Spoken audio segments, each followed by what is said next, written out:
তুমি চেয়েছো জনগণ যেন তোমাকে বড় আলেম বলে, মুফতি মুহাদ্দিস বলে।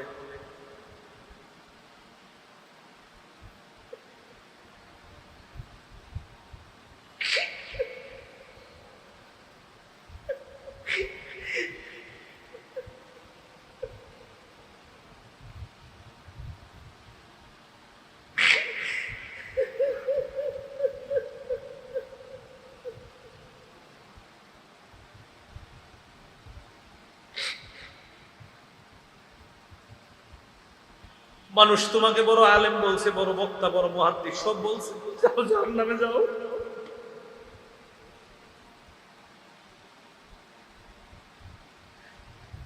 শহীদকে বলবে তুমি লড়াই করছো, মানুষ তোমাকে বাহাদুর বলবে এই কারণে, দুনিয়াতে বাহাদুর বলছে, যাও জাহান্নামে যাও।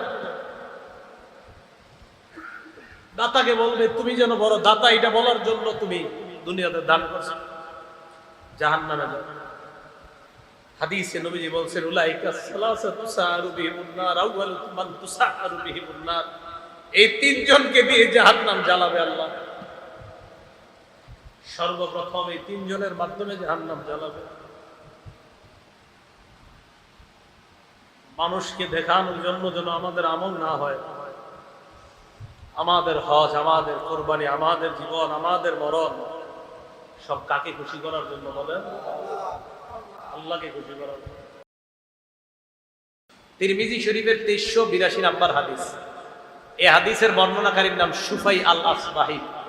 উনি মদিনায় আসছেন। মদিনা আসার পর দেখে ফাইজা হুয়া বিরাজুলিন কাদ ইজতামা আলাইহিন নাস, এক ব্যক্তিকে ঘিরে রাখছে অনেক মানুষ।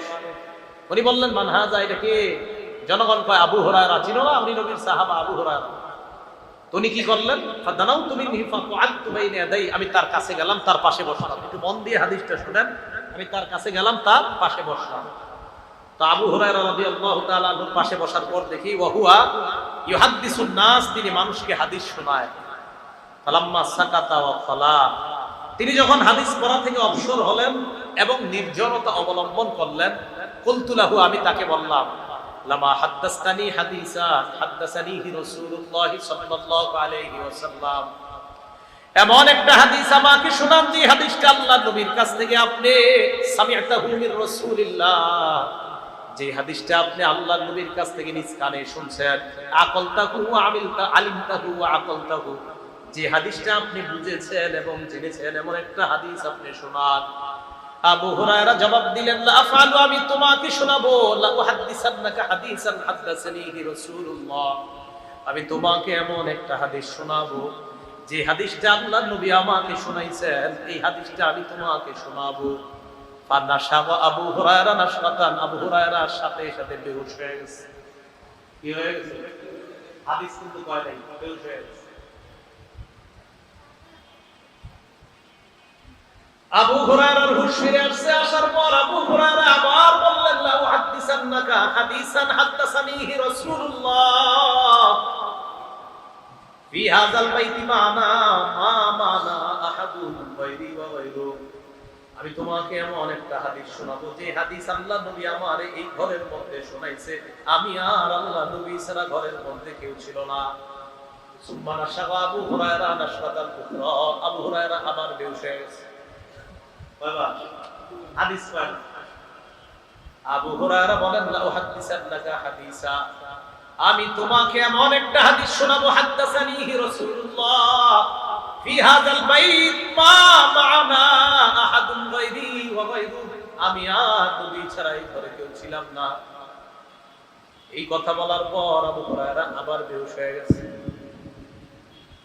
কি এমন হাদিস যে হাদিস বলতে পারে না? আবু হুরায়রা রাদিয়াল্লাহু তাআলা আবার বলে, আমি তোমাকে এমন একটা হাদিস শোনাবো, নবীজি এই ঘরে এই জায়গায় বসে হাদিসটা আমাকে শোনাইছে, আমি আর আল্লাহ নবী ছাড়া কেউ শুনে নাই। হাদিসটা আমি শুনছি, বুঝছি, আবার ভালোভাবে অনুধাবন করছি।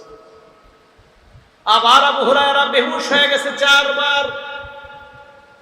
আবার হুঁশ ফিরে আসার পর ফালাম্মা মারা খারন আলা ওয়াজহি মালা খারন আলা ওয়াজহি, আবু হুরায়রা মাটির মধ্যে পড়ে যাওয়ার উপক্রম, আস্তাগফিরু আলাইয়া, আমি আবু হুরায়রার শরীরটা আমার শরীরের সাথে লাগাইলাম, দীর্ঘ সময় পর্যন্ত আমি তাকে এইভাবে আটকায় রাখলাম। হুশ ফিরে আসার পর আবু হুরায়রা বললেন, ইন্নাল্লাহা ইযা কানা ইয়াউমুল কিয়ামা ইয়ানজিলু ইলাল ইবাদ, কিয়ামতের ময়দানে আল্লাহ বান্দাদের সামনে আসবেন, লিয়াকজিয়া বাইনাহুম, বান্দাদের মাঝে বিচার করবে। আউয়ালু মান ইয়াদউ বিহি রাজুলুন তাআল্লামাল ইলমা, সর্বপ্রথম আল্লাহ এমন বান্দাকে ডাকবে যেই বান্দা ইলম শিখছে।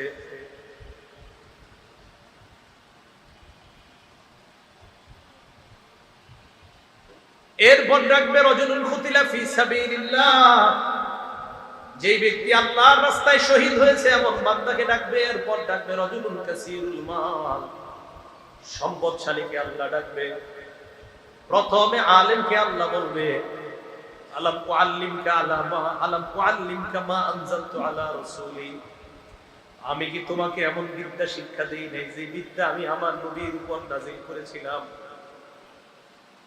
ফামা আমিলতা ফীমা উল্লিমতা, তোমাকে যে বিদ্যা শিখানো হয়েছে কি আমল তুমি করেছো বলো।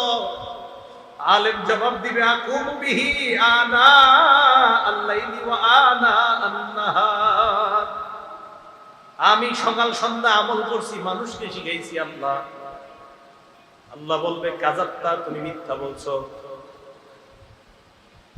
ওয়া তাকুলুল মালাইকাতু কাযাবতা, ফেরেশতারাও সাথে সাথে বলবে তুমি মিথ্যা বলছো। আলেমকে আল্লাহ বলবে তুমি মিথ্যা বলছো, ফেরেশতারা বলবে তুমি মিথ্যা বলছো।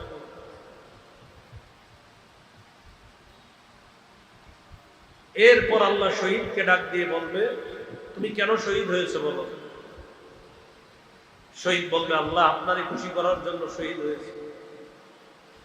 আল্লাহ বলবে, এই কারণে না। আলেমকে আল্লাহ বলবে প্রথমে, এরপরে শহীদ। প্রথমে আলেমকেও বলবে,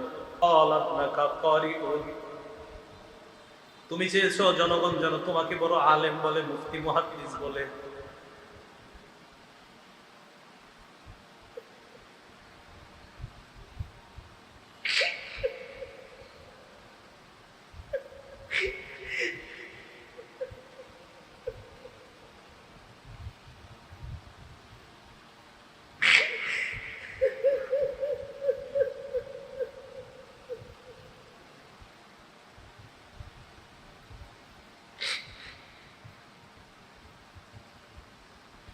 মানুষ তোমাকে বড় আলেম বলছে, বড় বক্তা, বড় মুহাদ্দিস, সব বলছে, যাও জাহান্নামে যাও।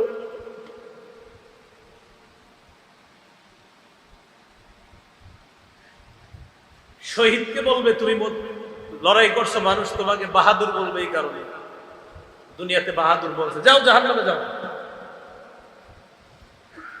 দাতাকে বলবে, তুমি যেন বড় দাতা, এটা বলার জন্য তুমি দুনিয়াতে দান করছো, জাহান্নামে যাও। হাদিসে নবীজি বলছেন, উলাইকা সালাসাতু সাআরু বিহিমুন নার, আউয়ালু মান তুসাআরু বিহিমুন নার, এই তিনজনকে দিয়ে জাহান্নাম জ্বালাবে আল্লাহ। সর্বপ্রথম এই তিনজনের মাধ্যমে জাহান্নাম জ্বালাবে।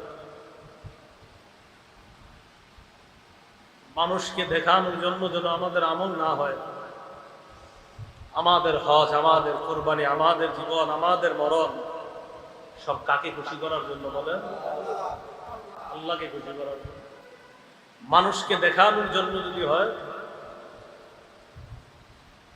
একদম শেষ, জাহান্নামে যত। আমি আবু হুরায়রা রাদিয়াল্লাহু তাআলা কেন বেহুশ হয়েছে হাদিস বলতে এবার বুঝছেন আপনারা। প্রথমে আলেমের কথা, উনি তো নিজে বড় আলেম ছিলেন, একজন টেনশনে হাদিস বলতে পারতেছে, ভয়ে হাদিস বলতে পারতেছে না, যে আলেমকে দিয়ে শুরু করবে, আমি তো একজন আলেম। আবু হুরায়রা রাদিয়াল্লাহু তাআলা একবার, দুইবার, চারবার বেহুশ হয়ে গেছে, টেনশন। আপনাদের সাধারণদের উদ্দেশ্যে আজকে বয়ান করতে শেষের দিকে কি এক হাদিস মাথায় আসে, এই হাদিস যখন মাথায় আসে তখন আর আপনাদেরকে বয়ান করতে মন চায় না। তখন মন চায় শুধু নিজেরে, আমরা হুজুর যারা আমাদেরকে বয়ান করি, আমরা সাধারণ পাবলিক আপনাদেরকে কি বয়ান করি। বুঝাইতে চাইলাম, কোরবানি তো সবাই করি ভাই, কাউরে দেখানোর জন্য কোনো আমল করেন না, নামাজও কাউকে দেখানোর জন্য করবেন না, হজ কাউকে দেখানোর জন্য না।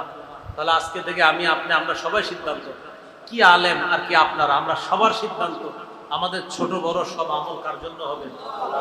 আল্লাহর জন্য। আমরা সব আমল আল্লাহর জন্য কি করবো তো ইনশাআল্লাহ। তাহলে হজ কার জন্য, কোরবানি কার জন্য?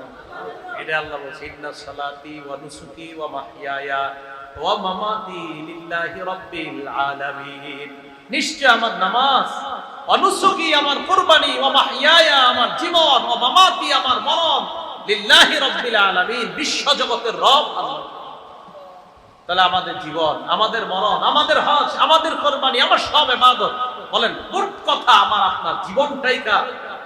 আল্লাহ। তাহলে যেই জীবন আল্লাহর জন্য, এই জীবনে কিভাবে আমরা কাউকে দেখানোর জন্য ইবাদত করব? যেহেতু জীবনটাই আল্লাহ, তো ইবাদত হবে কার?